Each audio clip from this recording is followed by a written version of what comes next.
Hi, welcome back to the Bearded Ones. No, that's this. We're not doing that Patreon. You didn't even realize what I said, That's Chris. It's the wrong time for that.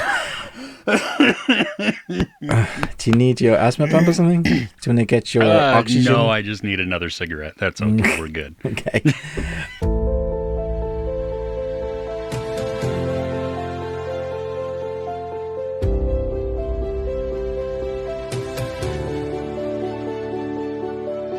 Welcome back to the best thing you watched this week. Chris from Movies and Munchies is trying to breathe over there, and Ruben from the Ruby Tuesday is trying to lose weight by sitting for the next 3 hours. So we're going to be talking about the best thing we watched this week. Our normal formula is Chris will do a movie quiz, and he will mention who won last week's, and then he'll give us some more. I'll ask a stupid question. Then we'll get into what is the best thing that we saw this week. And I will talk about anime at the end of that. We do an over 9,000 segment. If I've seen any good anime, we talk about it in that segment. And then in our audio podcast exclusive, wherever you listen to podcasts audio version, we are going to be talking about a movie we both haven't seen this week. We're also going to be talking about something that didn't quite make our list as being the best, or maybe is actually just crap. And then entertainment news, and what we're looking forward to in the coming week, which is going to be fun because we're getting into that Christmas season now. So it's just fun, interesting titles that I'm looking forward to rewatching and talking about again. And then, of course, our Patreon, which is called The Bearded Ones, starts at £1. This week we are talking about a series that's been out before, but not a lot of people talk about it. It's a Norwegian series called Blood Ride. And we have, I think, 75 videos in the Patreon at the moment, maybe more. We have a nice community. I think we've got 8 to 10 people there in the Patreon on various different tiers, and everybody kind of gets stuck in as what they want us to talk about. We do various skits, like we will do, what have we done, Chris? We've done Pie in the Face. I'm trying to guess who make each other laugh. We've done that. That's a lot of fun. Yep. We've done movie quizzes. We've also done like charades. Yes. We've talked movie posters. Just random reviews also. Stuff that sometimes we don't cover during the week that we'll put on the Patreon. So there really is a lot there. So if you enjoy what we get here, then you're going to get more of it there, but just starting at £1. So thank you for your support, however you support us, whether it's here, on the audio, in the Patreon. We love you guys. Yes. Let's get stuck into this week. Chris? Cool. How are you, my dude? I'm better now that I've finished my coughing, at least at the beginning. Okay, that's how my son says hello to his friends. Hey, my dude. How are you, my dude? Okay, cool. Isn't that what's his name? I want to call him Argyle, and I don't know if that's actually his name. From Stranger Things, my dudes. Gnarly, what's up, my dudes? Do not deny before you try. And pineapple still does not go on pizza. I disagree with that wholeheartedly. Well, you're allowed to be wrong. That's I am allowed to be wrong, as are you. This could go on for a while. That could be. Okay. So let's dive into the movie quote quiz, shall we? Last week we only had one winner. I don't know if that means that it was just too difficult or nobody cared. So one of the two. But congratulations. What? Nobody cared. To Chris Retzlaff, got all three. The theme was Emma Stone. The quotes were The Help, Easy A, and The Croods. Oh, The Croods definitely stumped me. It's been so long since I've seen that. Oh, yeah. And I don't know if I've seen the second one or not. I don't know if I ever not. Yeah. Anyway, I enjoyed the first one, though. I was actually surprised by it. Okay. So, if I remember correctly, that nice. It was fun and cute. So, and has Nicolas Cage in it. So there you go. Yes, he's great. And voice work. And Ryan Reynolds, right? Yeah, it's a good cast or whatever. Yeah. Okay. This week though, another theme: 3 quotes. Give us the names of them in the comments. We'll give you a shout out next week. Also give a little bit of space so that people have a fair chance to guess. Yeah, try not to But here we spoil. go. Yeah, exactly. Okay, number 1. My, such splendid similarities. Now, from the looks of the things, I'll have the lady come in with some more hot water. Lock, stock, and 2 smoking barrels. Yes. Okay. Okay. Number 2. Because I can't. I had an experience. I can't prove it. I can't even explain it. But everything that I know as a human being, everything that I am, tells me that it was real. Evita. Yes. You are just on a roll today. Knocking it out of the park. Yeah. Yeah. Okay. You see a lot, Doctor. But are you strong enough to point that high-powered perception at yourself? Gremlins. Yeah. Yes. Yeah. Exactly. Yeah. I'm going to save it for you to figure out the theme, but Ruben gave us all of the answers, so nobody has to get... It's just, I love just the... I'm going to name the first movie that comes to my head. Whatever is in there is... you'll get a little insight into Ruben's mind. Yeah, that's great. I don't know where Evita came from, though. That's solidified in my mind for... my 18th birthday. My parents took me to watch Evita. Remember we were talking about our worst musical experiences? Yeah. Yeah. Why? I don't know. They wanted to torture me. Just to tell you how sucky life can be. Yeah, watch this movie on your 18th birthday. Yeah. Okay. Well, happier things then, hopefully. Ruben, what's your question for us? All right. Okay. I actually got something interesting for you guys this week. So, all right. There are 10 sounds I'm going to make. You have to name what movie or TV series they come from. Oh my gosh. It's not just sounds. I'm going to do a little hum, a toot. For example, this one's easy. If you get all 10, I'll give you a special mention. In fact, if you get all 10 in the comments, I will watch or I will review a movie you want me to review. Okay? So I'm just putting that out there. If you manage to get all 10, even you, Chris, but I don't know that you're going to get all 10s. I'm going to stack the deck. I'm going to figure it out and then comment and then tell everybody what the answers are so that you have to watch a whole bunch of stuff. Watch. Like, here's 1,500 movies you have to watch. Okay, cool. Okay, go for it. Here's number 1. This is easy, so just kind of an example getting you into it. Dun, dun, dun, dun, dun, dun, dun, dun, dun, dun. Okay, you got that? Yeah. Got that. All right. Number 2.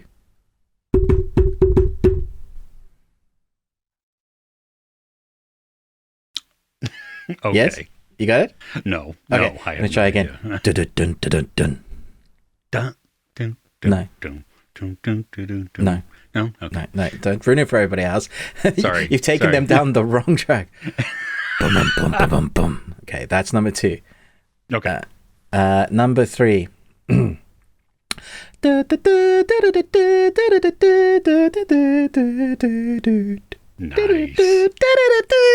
Yeah, I am glad you enjoyed that musical. Yeah. Yeah, okay, that's number 3. Number 4. No, going to number 4 now. Boom, boom, boom. Boom, boom, boom. Okay, Chris knows this one. Okay. Number 5. Dun, dun, dun. Dun, dun, dun. Dun, dun, dun, dun, dun, dun, dun, dun. Okay, that's 5. Number 6.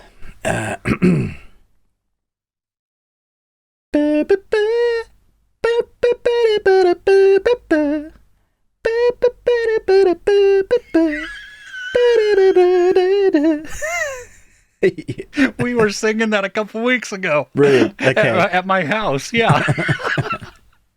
That's awesome. Okay, number 7. No?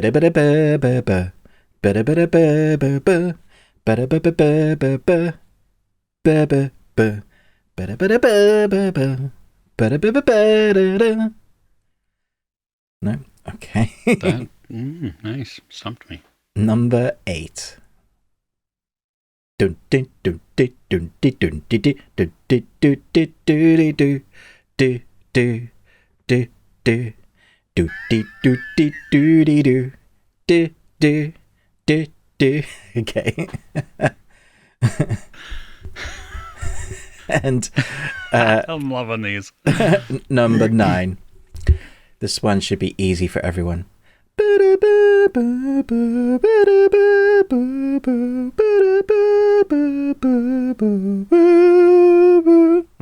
Okay. And the final one, number 10. Wait, how does this go again? God damn it.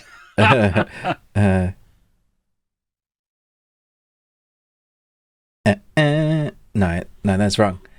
Okay. I gotta get this right. Otherwise, you're gonna be so confused. All right, let's try this again. 10. I'm just keeping everybody in anticipation as I'm reminding myself what the thing is by typing it into YouTube and then waiting for the ad. For the ad. Yes, to click over. And now are they forced ads or are they skippable? They're forced ads. Yeah. Ah, okay. Okay, here we go. Oh, here we go. Okay. Ready? Do dee do dee do dee do dee do dee do dee do dee do dee do dee do dee do dee do dee. Okay, cool. That's all 10. All right, guys. Nice. Competition is set. A little tricky there in some of the middle ones, especially the early 80 ones. Like, some people will be like, what the hell is that theme tune? It might be like in the back of your mind, like, I've heard that somewhere. Didn't my parents used to watch that? Depending on your age range. I was like, wait a minute. Were like Friday nights watching some of those classic. There's a mixture there from movies to TV series to animation. So I hope you enjoyed that. Let's get stuck into the best thing we watched this week. Cool. Right. You want to go first? You want me to go first? I want to go first. Okay. Give it to me because I wanted to talk about something you mentioned last week. Oh, what did I mention last week? You told us that Goosebumps was good. Then we started watching Goosebumps, my wife and I, and we ended up watching all 10 episodes because the 10th one is out now. So we've seen the whole first season. And I gotta say, we had such a blast with this. This is definitely an introduction to horror for like middle teens, right? This is like the perfect, because it's not too scary, which is just going to creep them out, but it's scary enough to be really enjoyable. Kind of like the right scariness for my wife. Like, so this is her tempo. But it also had a really good story, which I think I really like, because even Goosebumps storylines, they can be really kiddified. You go back to some of those original ones. The demographic was definitely younger. This one is a much more adult story, or like older adult story. So not like old people, but you're not going to be aiming for a young generation with this. There's a bunch of CG in this that's guys on fire turning into skeletons, demon dogs, you name it, you've got it in here. And the CG for the most part does look good, although the demon dog I did laugh at because he's got like these weird fang teeth things, and I was just cracking up. Not working too well, huh? Yeah, that's weird. But for the most part, the special effects are really good. But what works is the combination of, it's not just I would say the older teens, what they're 17, 18, I think. Yeah, like the high schooler. They're about to go to university, they're about to finish up, and then you got these parents, and it all stems from what the parents did, and the sins of the parents fall to the kids. And I really liked where this series goes, except there's like, episode 8 feels like a complete wrap-up of the story. Like it could end there. Yeah. Really? But 9 and 10 feel like it's setting up for season 2. Sort of. Because you think it's going one way and then you realize they're doing more backstory. How much does it show? Have you seen the trailer? No, I haven't. Because I don't know what I can talk about. But you've definitely seen the first, like, 5, 6?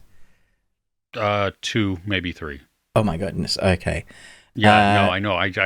I need to finish it. And I okay, so you've seen... Okay, there's a lot of Goosebumps stuff in here. So even though you have those individual stories of like what's happening to each kid, there's like a Goosebumps, but the major arc is about this puppet.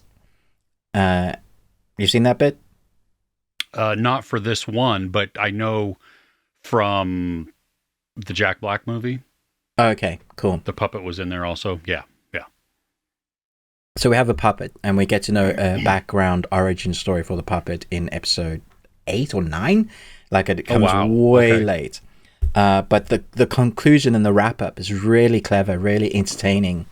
I haven't binge-watched a series this fast so quickly in a long time. It was a weird combination of things we were watching, because we were watching this, and we were watching Shining Vale Season 1, because Shining Vale Season 2 is out. And we've watched now up to episode 5 at the end of Shining Vale, and we've enjoyed both. Shining Vale's definitely gotten scarier in Season 2. A really creepy like stuff in Season 2. I would say Season 1 was more like the comedy of things going wrong. Shining Vale this is a nice combination. If you're looking for like Scoopy? What am I saying? Not Scooby-Doo stuff. Scary stuff? Spooky. Thank you. Spooky stuff. If you're looking for Scoopy stuff, spooky stuff, my goodness. Yeah, Scoopy stuff. Like, just scoop it up. Spooky stuff. This is a nice combination to have. I watched the first couple of episodes of The Shining Vale a while ago. Forgot about it. Okay. Because we had so much else to watch. Came back with this, and my wife watched it with me, and we scared the crap out of each other a number of times, because they do a few jump scares that's just hell annoying. You'll be ending the episode, and then there'll be like something will jump out at you that's scary, and then there'll be a thing behind the thing that jumps out at you, like a double scare jump. You're like, nice, come on. That's creative. But season 2 has really broadened or widened the arc of the story. So we knew stuff was going on with the mom and the house. Feels like there's past, presence, and ghosts, and we're not sure whether there's a past about the mom. Either she's mentally unstable, like her mother is, or she actually is possessed. Like, what she's seeing, is it real or not? And it plays with that for the whole of first season. Season 2 continues to play with that, but I think we're at the place where like, no, there's definitely supernatural stuff going on, and because now we're getting into stuff that's happening with the people around the town as they start getting involved. And oh, really? I think I figured out what's actually happening, but it's a lot of fun. Like I hope they go that way. So okay, and kind of done 2 in 1 there. Shining Vale season 1 and 2 and Goosebumps. A lot of fun. Nice. Nice. Have you seen any of those, Chris? I mean, you've seen Goosebumps, but 3 episodes? I've seen a little bit of Goosebumps, and I started out with watching Shining Vale, and you weren't feeling it. I was not clicking with it at all. I only watched 4, maybe 5 episodes of season 1. Okay. And it just, I was more annoyed, I think, and just like, it wasn't funny to me. First off, it was, from what I remember, and then it was just kind of, I don't know. I wasn't clicking with whatever it was trying to do. I think I'm happy though that it gets good better. That I gave it some space, and now that I come back, it helps that they're only half an hour episodes. So I think that might have been part of it also, where because it's weekly, right? Right. It's a weekly, and so that was. I mean, it's 30 minutes is not very memorable unless it's like just absolutely horrifying or shocking or riveting or something, but so okay, yeah, it got a lot better. Maybe I'll go back to it. Yeah, we'll see. No, you won't, but it did. It got a lot better. Yeah.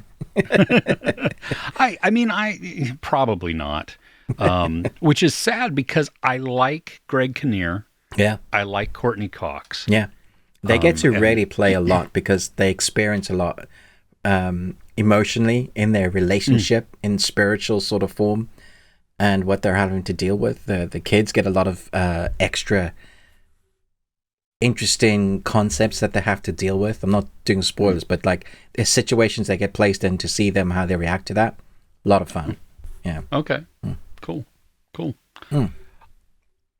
first up on my list is a series that has just come out. And it is, for those of us that were very, very, very, very bummed that a certain series on Netflix had been canceled. One that was written by a person named Britt and a person named Zal. Oh, wow. Okay. Do you know who I'm talking about? The guys that did OA? Yeah. Yeah. They have come out with a new limited series that is airing on FX and then on Hulu in the US. Okay. Probably maybe Disney Plus in the UK. Yeah. The End of the World? It's Is called that it? called A Murder at the End of the World. Right. And it stars Emma Corrin. Britt Marling is also in it. Right. Which is awesome. Clive Owen. So what you got? How much have you seen of this? Because there's I've two seen episodes. 2 episodes. Oh, okay. Yeah. Yes, they dropped the first 2 episodes this past week. Yeah. And then they're going to be, it's a weekly release. Now, each episode's like 45-ish minutes, maybe even close to an hour. Right. So it's hefty. It's very, it's very Brit and Zal. So if you have seen their works, then, you know, The Sound of My Voice, I mean, obviously the OA is the thing that instantly pops into my mind. There's been a couple others that I've seen that there's a pace to them. There's an undefined intrigue type of thing. There's a slight mystery through it. Well, this one is, we follow this person who is, her name is Darby, and she's kind of a sleuth. And she's very smart, and from working with her dad, who's a medical examiner, and then just being inquisitive, she solves a murder and writes a book about it, becomes very well known. And then she's invited by, like a tech guru. So like, not even Tim Cook, because he's more just the head of it. Anyway, just think like Steve Jobs, somebody who disrupts everything. She's invited with 10 other people, something like that, to this place out in Iceland. Wow. It's this hotel that's literally in the middle of nowhere. Wow. I mean, it's just like, you got to wonder how in the world how is this going to make money other than the rich eccentrics who can spend, $1 million on a week stay or something like that. That's probably how it makes money. Yeah, exactly. But while there, a murder happens. Huh. And now she's working to figure that out because it's personal to her. To Emma Corrin's character of Darby. Right. This one we get a great mix of, at least in the first 2 episodes, of current events happening, but also then flashbacks. And it really begins to fill in the details of her character, of who she is, through a lot of background. But not in a way that feels like I'm just getting exposition dump. I mean, I'm along for this ride, and it's very engaging to watch Darby with how she interacts with her father, which is kind of very standoffish, and cold and detached. She has kind of a boyfriend-ish type of thing. She's the beginning part of it, though, is told from her story, her novel that she wrote. And the way it transitions, good Lord, sucked me right in.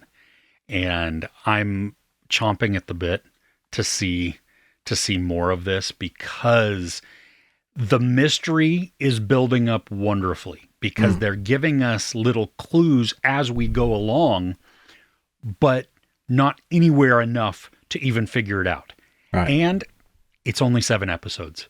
Oh, wow. It's a limited series, like a mini-series type thing. Oh, great. Yeah. So we don't have to worry they're going to be canceled again. Yeah. Exactly, yes. So it's just really a long movie. Okay. Some very weird, eccentric characters. Because is this going to sate those that are missing the OA? I think... Should you go in expecting similar? No, don't go in expecting like the OA.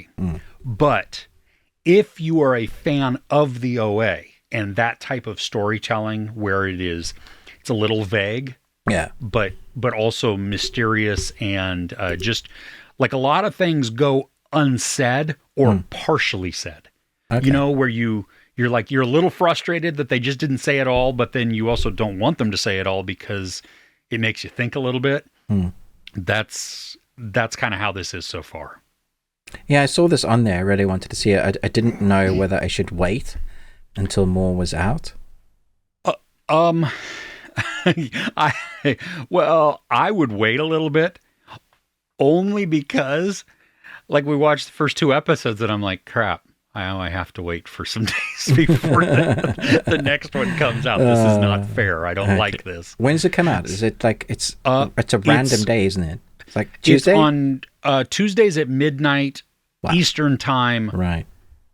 So where I live on the West Coast, we have it at 9 p.m. on Mondays. Wow. Okay. Cool. So, nice. Yeah. All right. Yeah. So I do. I'm digging it so far. Nice. We'll see if they stick at the landing, but yeah. Fun. So this week I went and did another double bill at the cinema. Last week I did that and it was really fun. And so I thought, you know what, I'm going to try and do it again. And I started with The Hunger Games, The Ballad of Songbirds and Snakes. Yeah. Longest title ever, but surprisingly, I thought it was very good. I thought it was probably one of the better of the 4. I still rank Catching Fire as the best one, and then probably The Hunger Games with this one at number 2, and then 3 and 4, like in that order. That would be my ranking. This is a weird film because it's long. It's very long. It's 2 hours and 37 minutes. The first 2 acts are incredible. I thought they were so good. Like, well-paced, well-acted, very tense. Building of the Snow character. You can see how he's starting to progress into that character. You know he's going to become. There are moments when he makes decisions that you just know, had he made the other decision, he would have like continued to be that nice person. Even the mention in his own family members, like, there's good in you. You can choose to like Anakin all over again, you know. Yeah. And then the third act, it's so weird because there's a natural ending to this movie at the end of the second act. And you just feel like it could totally have ended then. And the third one feels like the movie that we should have had in the first place because it should have all been about Snow and how he became Snow. It feels like there's some stuff that's missing out of the book, or perhaps stuff they could have written that would lead him, because even when we get to the ending, it's still young. We don't reach. There's a whole like middle lifetime where we don't see. I presume that part of his life was really boring. It's.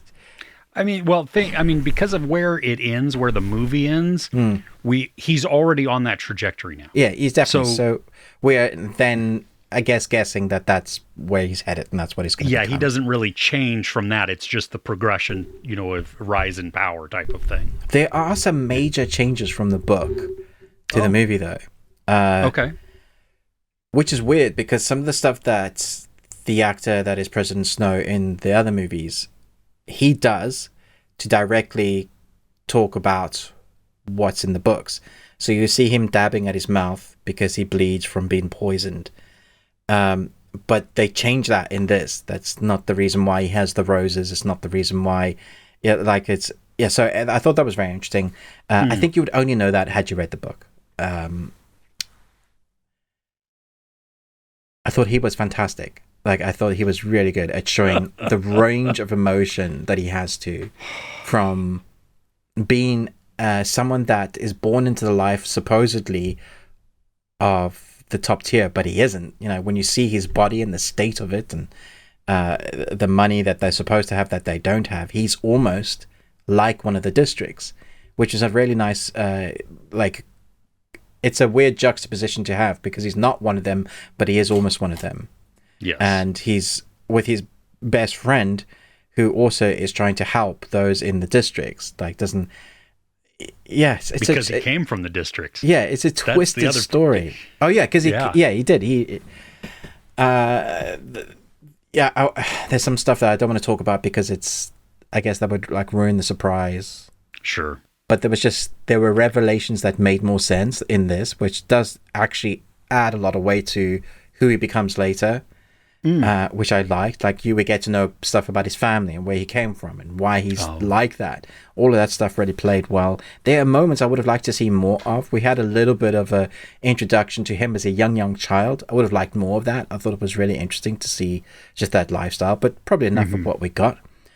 I didn't know there was going to be that much singing. I mean, I should have guessed. It's called The Ballad of Songbirds and Snakes. But the stuff that we got was excellent and not quite like what you would expect. It's like gypsy, gypsy style, almost hillbilly, like a little mixture of that. And she's excellent. I mean, was she the Little Mermaid? No, she was in West Side Story. I feel like I saw her in a Disney movie, but okay. She was excellent. Like, I thought she was really good in her singing. Like, I really believed her. She's full of talent. I liked her not as much as Katniss, but I can see the correlation of the strong rebellious character that they were going for. Look wise, a weird aesthetic, because it's not quite with that futuristic technology that they have in the Hunger Games in the future. This one, the Hunger Games, is all like old. It's just an arena. The screens they have is like, reminds me of Fallout 4. You know, it's like analog, but still futuristic compared to what we have. It's a nice mixture. But obviously we know where they go to and how they change things up in the future. It gets really futuristic. And I had a lot of fun with this. I wasn't expecting to. I was expecting to enjoy it, but I didn't expect it to be as good as a film. As it is. What were your thoughts on this, Chris? I agree. I mean, Tom Blythe and Rachel Zegler both. I mean, they were just wonderful, and there were several other wonderful performances as well. Sure. And the thing that kept getting me, though, is the way that Snow is played. Because Tom Blythe has this look to him. He's got empathy, but he's also very driven to get out of his own circumstance. I mean, he's trying to rise above his... And I didn't mind that, because I agreed. Like, his family, he's fighting to protect them. That's what I felt like. I was like... Oh, yeah. Yeah. I loved it. And I loved the fact that I'm sitting there arguing with myself. Yeah, exactly. Dude, you can change. Okay, yes, you're on the right path. Like, I don't know where he's going, and what he becomes. And so it was always this battle within me, which I loved, because it just made me so engaged with who he was and how he was acting, because you would watch him do some really good or honorable things and you're like, yeah. And then he'll do something that's very, very selfish. And you're like, oh man, come on. I liked too, because my oldest and I went and saw to the screening of this, and we were talking how, a lot of times when a new, like a sequel or a prequel or whatever, something that comes out, actually a prequel, but it comes out later, and it's with definition of prequel. Yeah.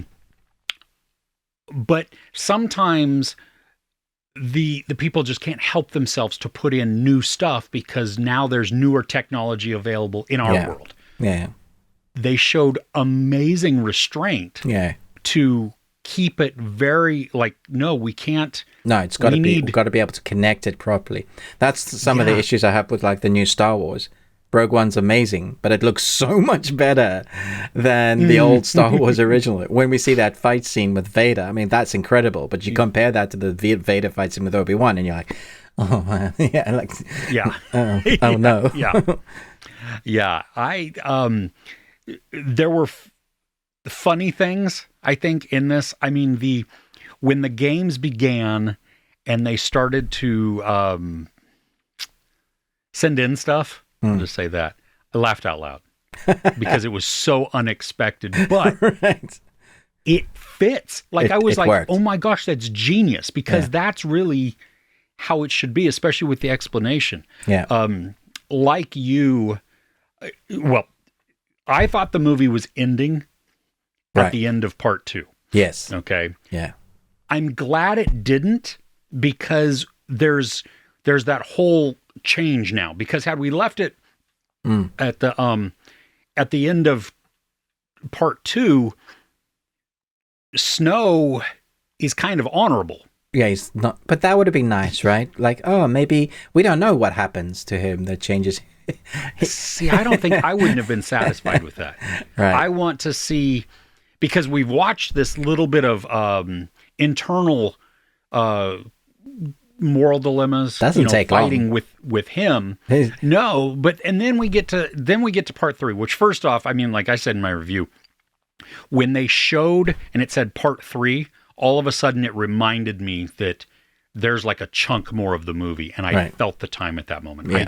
I didn't need those, these little Takes you out of subheadings, it, doesn't it? Yeah. Yeah, it did. Sometimes I don't mind these. I think that it was a disservice to the film for sure. Yeah, it was, because it reminded me of how long the movie was, Yeah.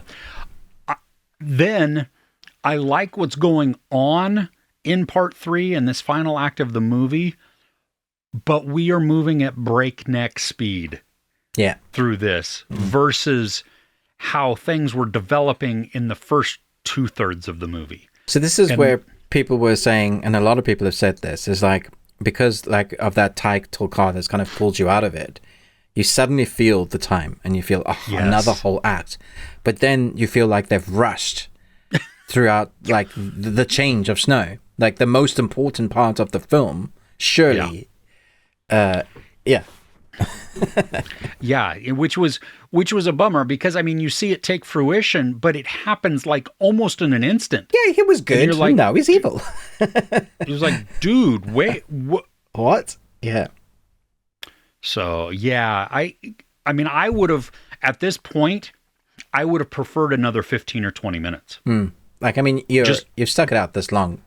Give us the ending. Like, really, give us the meat. Yeah. Yeah. Because it's still, I mean, that was interesting in itself, of just him now being in the district, the, working, but also still having that conflict. I really enjoyed the movie, though. It's good, that was the thing. Yeah, it's very good. Like, I can easily watch it again. Yeah. And I want to now revisit the Hunger Games Me movies. too. Now that I know, like the connection, you're like, okay, I have all that stuff beforehand now, kind of get where he's come from. And because you feel like they've done such a good job by connecting the worlds, I think there'll be stuff in the other films that were like, oh, especially with Snow, why he acts that way, why he's doing certain things. They'll be like, oh, that's a nice connection. Viola Davis as Game Master. Holy crap. Dude. She must have had a blast playing this role, because man, she plays crazy scientist so good. And the cruelness, matter-of-factly, that she says certain things. Yeah. I mean, we like chortled, because it was so abrupt and so unexpected. You're like, oh. Yeah, she's so good. Just the whole characterization, her hair, the colored eyes, and the way she carries herself and moves, all of that with her voice, very good. Yeah, a lot of fun. I think she was playing it like almost overacting a little bit, but that worked for this character as a more embellished, more loud. You could go soft demeanor with the crazy scientist, but this one she was like musical theater almost sort of character. But she wasn't silly. No. I mean, because that's a tough line to ride sometimes, where all of a sudden, you know what I mean? Like, you're being over the top and it becomes comedic and loses that biting edge to it. And she was, I would say I think she skirted the line very closely to being silly. Yes. But when she's so matter-of-factly evil, it helps bring it back. It's just like, yes. All right, yeah, you're gonna do that. Yeah, you're gonna. Cool. Yeah. Probably the best scenes, or the ones I had most fun with. It like the film was almost not about the Hunger Games. It was about everything going on around it. Yeah, absolutely. Yeah, no, it really was. I mean, I liked the insight, and I liked the way that they were framing the Hunger Games by how it changes it into what we now know within the other films or the books of how it's this huge spectacle, how, the Capitol gets very invested in it. And I thought that was really good to show us not quite the very beginning, but early enough in it where it's become just blah to everybody who watches. I agree. Yeah. So what's next on your list? Well, that was on my list, and probably the one that you also saw with your double feature, Thanksgiving. Nice. Okay. We saw this on Thursday night, right? I think. Yeah, opening night here, and I was expecting to have fun with it. Right. I'm not necessarily an Eli Roth fan. Not really. Yeah. Yeah. I mean, but I figured, I was hoping that it was just going to be bloody carnage. That's, right. You know what I mean? That was the expectation. It more than delivered that. First off, when I had, earlier on Thursday, I had seen like an article quoting him or something like that. And Eli Roth, I didn't realize, is from Massachusetts. But he had said he wanted to make a movie about massholes, which made me laugh first off because I'd never heard that term before. That's great. And he was like, it's a special type of, it's Massachusetts people. And he's like, I am one, so I can say this and everything, which made me laugh. Because, and I know you talked about it in your review, because you guys do not have, first off, you don't have Thanksgiving in the UK. And then your Black Friday sales are hilarious. Nothing. Yeah, we have them. Yeah, I saw you had this one video there where it's like one dude walking in and the camera's like panning around, and we're like, oh my God, the crowds. Oh no. Yeah. Yeah, no, while the crowd at the opening scene in this movie is exaggerated, like in the ferocity, there have been people that have been trampled to death. Oh man, I've seen some videos on YouTube, like it's not far off. Definitely exaggerated, but not far off. Yeah. No. And so, which for us in the US, I mean, at least my family, we were all watching it and we're like, that's horrifying at how close it is. You're poking fun at it, and yet you are, again, writing that line between silly and scary. And it was like, holy crap, this is no one's answered me yet. I asked the question as why? Like, is it really good prices? Is it worth fighting over? Typically, the reason that you have things, just like in the movie, is that you also get a free thing. Like, so this in the movie, they're giving away a waffle maker for the first 100 people. Okay. So you there's something like that. Oh my God. Okay. Excuse me. Yeah. But I mean, think about it. Like in the US, we are very individualistic. Okay. Right. We are not a collective society, right? Which especially if you compare us to like Asian countries, where they are very much about the whole versus just the person. That is not the case here in the U.S. It is every man for themselves, every person for themselves. And more often than not, no, the sales aren't great. And they typically jack up prices on things to then give them a false discount. That's what sometimes there. That's what they do. Sometimes there are some. Yeah, exactly. Sometimes there are some things. I mean, there's mostly though. Well, earlier, like when our kids were really young, my wife and I did a couple of Black Friday sales where we got up at like 4 and went to a couple of places just because like this new toy was coming out. All right. And we were going to see if we could get it. What's the Arnie film? Yeah, Last Action Hero. Yeah. Or Jingle All the Way. Jingle Away. Yeah. Is that it? Yeah. So it, that we were never into that whole like just throwing elbows and everything else, but it is crazy to watch sometimes people like just. I mean, it's madness. I mean, it's easy for me to judge because I can see some people that look like they don't have enough money when they go in there. Okay, just by the way they look. Okay, it's easy to judge, and then they come out with like 4K TVs and like, and fighting over it. I'm like, really? I mean, you guys have Amazon, right? And Amazon's almost cheaper than most places. I'm not saying buy from Amazon. I'm just saying it's weird. Yeah. No, it's a thing. Okay, cool. But within this movie, so it's very following, the plot lines of Scream or I Know What You Did Last Summer. Yeah. It's both of those for sure. Yeah. Didn't mind that.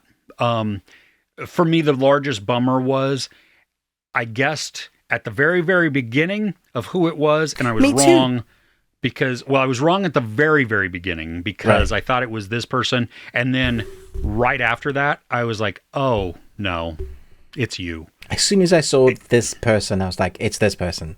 And then the whole way through the movie was like, but it can't be that. In fact, when they showed who it was, I was like, really? Because I swear I saw that person in the same scene with somebody else being attacked at the same time. I was like, and you're saying it's this person? That's weird.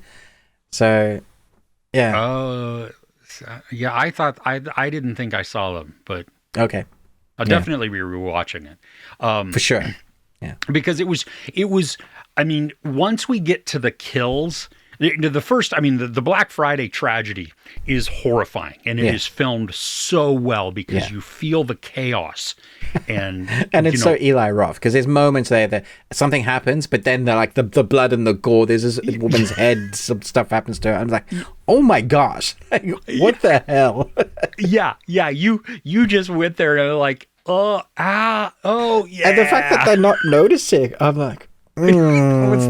Right, so focused on their own crap, on their own greed. Yes. Oh my gosh.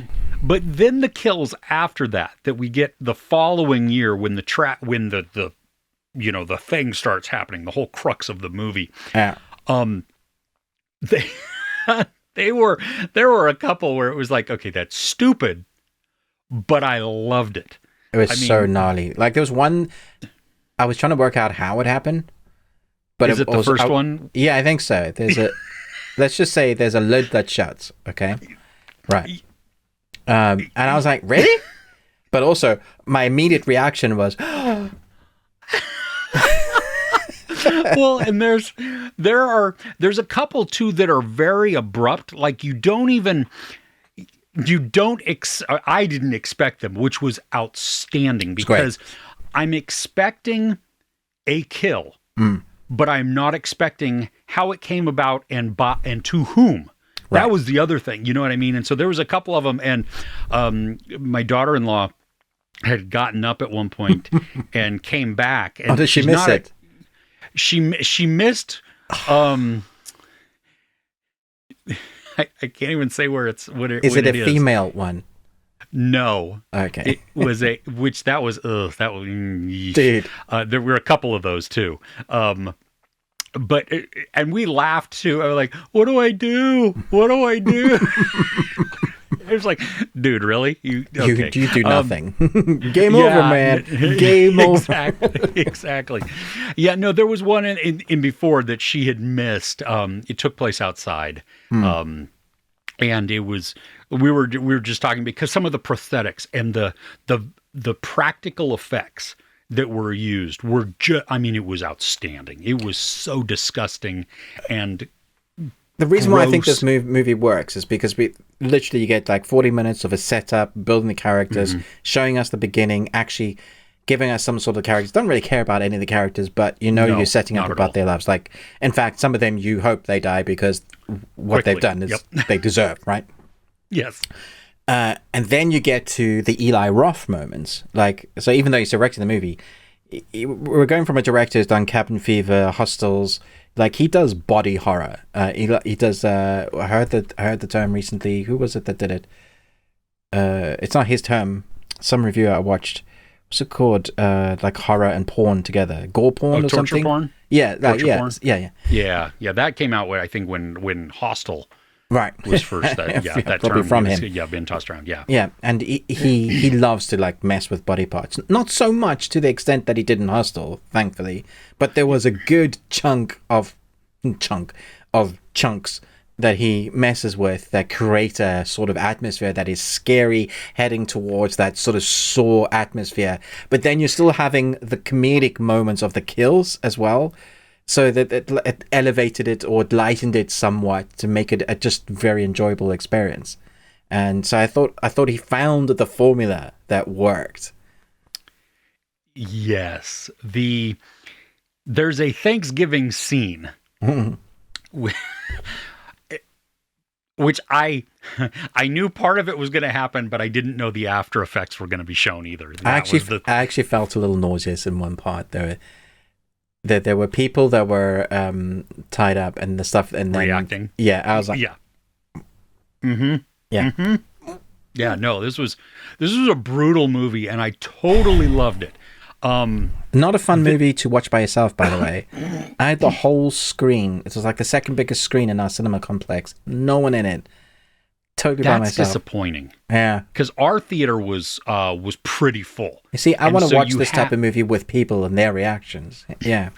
That was what was also sort of fun. Like, I mean, because it does say something, and I said this in my review, it says something about you when you laugh at people being exploded or, demented or being people. I found my people. Or whatever. Yeah, exactly. But everybody else was doing it too. They were laughing along, you know what I mean, and gasping at the whole thing. And yeah, because I reacted. I went, hey, did you? No. All by myself. Yeah. Which would have been outstanding had I known you were going and the theater was just you. I would have bought a ticket and sat in your back eye line, so if you turned, you could see me and have a hat and an axe. That I would have been like, hell no. I'm not doing any of these movie tropes. I'm out of here. I'm going to do the right thing. Just come over. I would come over and sit down next to you. And then you can explain to my wife why I died of a heart attack. Yes. I'm kind of bummed that it potentially leaves it open for a sequel. I'm not. I want a franchise of this. It's going to be great. And it potentially does and doesn't. Like, you could totally call it that's the end. But I said I don't think it is, because for me, I saw a thing with a thing and a thing, and I thought that's the thing. I can't be more vague than that, but no, but I totally know what you're talking about. And I see, I wouldn't mind more of this type of film. Like, do do that do sort a of Christmas theme. one, do an Easter Christmas, one, do Easter, all of that. There's loads you could do. Yeah, it could be really fun. A New Year's party, a St. Patrick's Day where everybody's drunk. See, I had the idea that from here you could create a monster that's really like Jason Voorhees or Michael Myers. You could turn it into the supernatural thing where you can't kill them, sort of thing. You could take it now. You've established something, like even like with Freddy, right? He came from a human, and then there's like some sort of curse and blah blah blah. Yeah. And you could take this thing now and make it into that, and that would make it even scarier. So, but knowing Eli Roth the way I do with his films, like part 2, he always goes bigger and more. Gore porn deluxe. But I'm a little bit more happy now that he's like, because he's going to be directing Borderlands, the movie, and I was worried about that. But now that I've seen this, I'm like, oh, okay. Maybe. Yeah. let's see where this goes. Sure. Yeah. Okay. Yeah. Do you have more on your list before your anime? No, I only have anime. Yeah. Do you have any more? I don't. I'm trying to figure out if that's an airplane getting ready to crash into our neighborhood, or I don't know if you could hear it. Make sure you film it. Loud in my end. Yeah. Well, yes. Yep. Hit live stream before you get hit. Yeah, no doubt, right? Got to get those views, Chris. That's what everybody does now, right? Right. Yep. Staged and everything. I mean, there was that guy in Thanksgiving on top of the... Oh my gosh. Just filming everybody for the views. Like, oh, this is... He was like one of the worst characters ever. Like, he was just a trash human being. Yeah. And he... No. Yeah. I wanted him to die first. I wanted the mother to die first. The stepmom. Oh, she was terrible. Yeah, that is what's funny, is that there were so many. Like, the only thing I felt about the characters was, I don't like you. Yeah, like, it you wasn't. Guys, let's guess who's going to die first, sort of thing. Not who I want to survive. Yeah. Yeah, no. It was more of, yay, how you gonna die? Oh, okay. And there were two that they felt really weird that they were included because they were there like that much. Actually, I think there was. It's weird. Those characters, if I think, would be considered not good for society in the real world, but were actually probably the best guys in the film. You're probably not talking about the same characters. Oh no, I think I'm talking about the guys that had weapons. They were kind of the guys you go to for weapons. Oh. They had the muskets. Like, I thought they were the best characters. Dude, nice guys. Well, and when he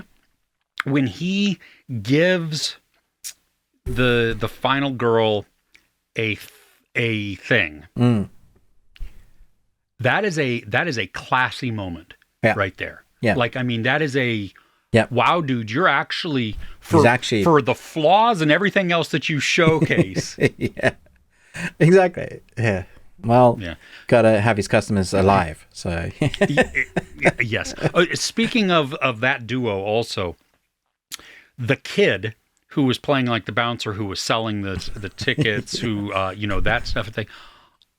I leaned over to my wife and I was like, I think that kid is related to Steve Buscemi. Oh, I could totally see that. Yeah. His look, his mannerisms. According to IMDb, though, nope, not at all. Really? Oh, yeah, wow. just okay. So I was like, Weird. Okay. Either that or Blues Brothers. It's so funny. Yeah.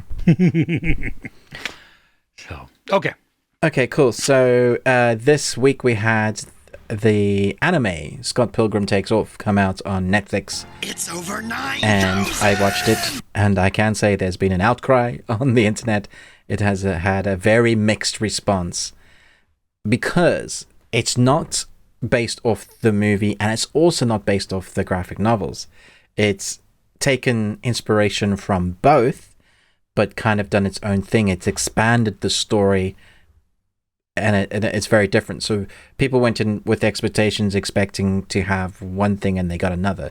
So it's called Scott Pilgrim Takes Off, but Scott Pilgrim basically dies at the end of the second episode, or at least you think. He's not in it for like 6 episodes. It's about his almost girlfriend tracking down the people, whatever, like the exes or the story that has done this. And you get a lot more backstory into the exes, which is interesting. And the fight sequences that you do get is like with the exes, but not necessarily with Scott. We only see Scott come in and like, I think it's like episode 7 and 8. Was it 6, 7, 8? It's like the last 3. So the majority of the episodes, he's not in it at all until the end. So is it Ramona Flowers? Yeah. Yeah. It's so how did you like that? I didn't like it at first. When I first started watching, I was like, I'm here for Scott Pilgrim. Like, it's called Scott Pilgrim, give me Scott Pilgrim. Once I adjusted my mindset, knowing what they were doing with it, then I was like, okay, I love the animation. It's an incredible animated studio. The fight sequences are great. They use a variety of animation styles, and they really go quirky and weird. We have all the game noises, the game icons, really making it feel like arcadey. Everything that the movie had and the graphic novels had, they put that. But you could almost watch each. You could read the graphic novels, watch the movie, and watch the animation, and it be their own separate things that you can enjoy. The thing is, I immediately wanted to watch the movie afterwards. So as much as I enjoyed the animation, still 100% prefer the movie more. Well, the movie is like the most anime movie that's not an anime ever. Exactly. Right? Yeah, 100%. So, What can I mean, part of the thing that works in the movie is Scott is such a nobody. He's such a like unexpected, right? Yeah. Ramona Flowers is like the badass. Yeah. I mean, that's what attracts him to her. That's what it makes her so intimidating to him, the whole thing. Yeah. So to have her as the... Yeah, it loses some of that. And it also loses some of... The dialogue doesn't quite have the punch. I think that's probably because Edgar Wright is so good at timing with dialogue to music to visualization, so everything purposely cut. Like, so although he's involved in this, I think there's other creators. So we have all the voice work and the animation studios back, and it's fun, but doesn't have that punch feeling. I'm also not as connected emotionally because the whole story of Scott trying to win his lady, with the 70 evil, it's a nice simple formula, and he's like this nobody guy that needs to come and get stronger. And in the animation one, he seems to be one of the best fighters already, even though it's weird. It's very much changed up. So I can totally see why people were like, "No, I don't like this." I get it. I'm not digging this, and you're fair enough. But for everything that doesn't work, there's a lot of stuff that does work. The animation, like I said, from the studio, incredible studio, brilliantly visually stunning. The score and the soundtrack again are fantastic. A lot of the original from the movie, "We Are Sex Mabam," that is all back. Nice. Did you know that what's his face was so good at bass he had to play it down, dumb it down for the others that had to learn their instruments to create that band, the Sex Mabam. Really? Yeah. Michael Cera, he's so good at it. Yes. Anyway, they have all those quirky soundtracks, and that really works. But it just made me want to go and watch the movie again. So take that how you will. I may have to go watch the movie again. Yeah. It's been a couple of months since I've seen it. I'm ready to watch it again. Need to watch it again. Yeah. Oh, man. Well, that's everything on my list. Oh, just one anime. Just the one anime, yeah. Okay. All right. Well, hey, thank you for joining us. Please don't forget to answer the movie quote quiz, guess all of Ruben's things, cheat if you have to, collaborate, whatever, because he will then review your movies, and I can give you some list of some stuff to give him to watch if you need that. Oh, no. What have I done? It's on the internet. You can't take it back. It exists. We would also love to know what are some of the best things that you watched this week. Let us know in the comments. Let us know what you're watching. If you've seen some of the things that we saw, did you like them? Did you not? Give us new suggestions. Also, we're always looking forward to that. Don't forget, we have a Patreon opportunity, patreon.com/thebeardedones. It is just £1. Gets you access to all of those videos, which is I think Ruben said 75-ish right now. More being added. We're going to be adding our review discussion of Blood Ride, Netflix Norwegian anthology horror series. So we'll be talking about that today. In our podcast exclusive audio section, which you can access through pretty much any podcasting platform that you use, we are going to talk about a movie that Ruben and I watched together, which I think neither of us had seen, right? No, I hadn't seen it, yeah. Okay. It's a sequel to a 2020 movie, I think. Well, this one is called The Wrath of Becky. So we're going to be talking about that. We're also going to talk about the worst thing that we watched this week, or just something that didn't make our list. We'll hit up entertainment news, as well as giving you a list of things in the coming week that you may want to put on your watch list. Because you're on YouTube, and this is what we do, if you could share, subscribe, that would be massive. Ruben with the Ruby Tuesday, me, Chris, Movies and Munchies. The like button, while it seems stupid and arbitrary sometimes, it does help the algorithm. YouTube sees it and says, oh, hey, people are enjoying this. Let's show it to more people. And that just helps out. So if you did enjoy it, please hit the thumbs up. If you did not enjoy it, please hit the thumbs up. And with that, we will see you next week. All right? Take care.